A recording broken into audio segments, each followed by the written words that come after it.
దేవుడు మనల్ని ప్రేమించాడు కాబట్టి మనము ఆయన్ని ప్రేమ బదులమై ఉన్నాం. సో మనం దేవుణ్ణి ప్రేమిస్తున్నామంటే అందులో అతిశయోక్తి ఏమీ లేదు. ఎందుకంటే ఆయన మంచివాడు, గొప్పవాడు, శ్రేష్టమైన దేవుడు కాబట్టి ఆయన్ని ప్రేమిస్తున్నాం. కానీ దేవుడు మనల్ని ప్రేమించాడంటే అందులో చాలా గొప్పతనం ఉంది. ఎందుకు అంటే మనం పాపులమై ఉండగానే, బలహీనులమై ఉండగానే, మనందరం కూడా శత్రువులమై ఉండగానే క్రీస్తు ప్రభువు మనల్ని ప్రేమించి మన కొరకు తన ప్రాణాన్ని అర్పించారు.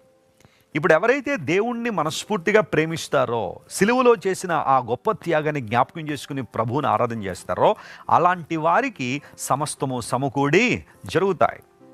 ఈ రోజుల్లో కాస్మోపాలిటన్ సిటీస్లో, మెట్రోపాలిటన్ సిటీస్లో ఒకలాంటి కల్చర్ డెవలప్ అవుతుంది. ఏంటంటే మనం ఒక ఫ్లాట్ కానీ లేదా ఒక విల్లా కానీ తీసుకుంటే వాళ్ళు ఏమంటున్నారంటే, ఆ బిల్డర్స్ ఏమంటున్నారంటే లేదా కాంట్రాక్టర్స్ ఏమంటున్నారంటే, మీరు అమౌంట్ చెల్లించి రిజిస్ట్రేషన్ చేసుకున్న తర్వాత మీరు ఉన్నట్టుగానే వచ్చేసేయండి, అన్నీ సమకూర్చుంటాయి, లోపల అన్నీ సమకూర్చబడి ఉంటాయి, అన్నీ అరేంజ్ చేసి ఉంటాం, మీరు హ్యాపీగా వచ్చి దానిలో నివసించవచ్చు అని వాళ్ళు తెలియజేస్తున్నారు. సమస్తము సమకూర్చిపెట్టేస్తున్నారట.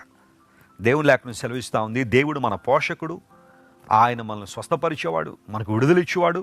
ఒక్కసారి మన జీవితాన్ని ప్రభువు చేతిలో పెట్టినప్పుడు, ఆయన చేతికి మన చేతులు సమర్పించినప్పుడు ఆయన మనల్ని నడిపించే దేవుడు. ఆయన మనకు ముందుగా వెళ్ళేవాడు, ప్రాకారాలు పడగొట్టగలిగే శక్తి కలిగిన వాడు ఆయన. దేనికి అధైర్యపడుతున్నావు? దేనికి చింతపడుతున్నావు? ఎందుకు ప్రతి చిన్నదానికి కంగారు పడిపోతున్నావు? అది జరగట్లేదు, ఇది జరగట్లేదని ఎందుకు బాధపడుతున్నావు? దేవుని బిడ్డ ఒక్క మాట గమనించు, నీ దేవుడు నీ గురించి ఆలోచన చేస్తున్నాడు. సమస్తము సమకూర్చి నీకు మేలు చేసే దేవుడు ఆయన. ఈ వాగ్దానం దేవుడు నా జీవితంలో అనేకసార్లు ఆయన నెరవేర్చారు. మీ జీవితంలో కూడా ప్రభు నెరవేర్చడానికి సిద్ధ మనసు కలిగిన వాడు ఆయన. ఆయన వైపు చూడగలరా? ఆయన అంగీకరించగలరా? దేవుని వాగ్దానాన్ని క్లెయిమ్ చేద్దామా ఈ రోజంతా?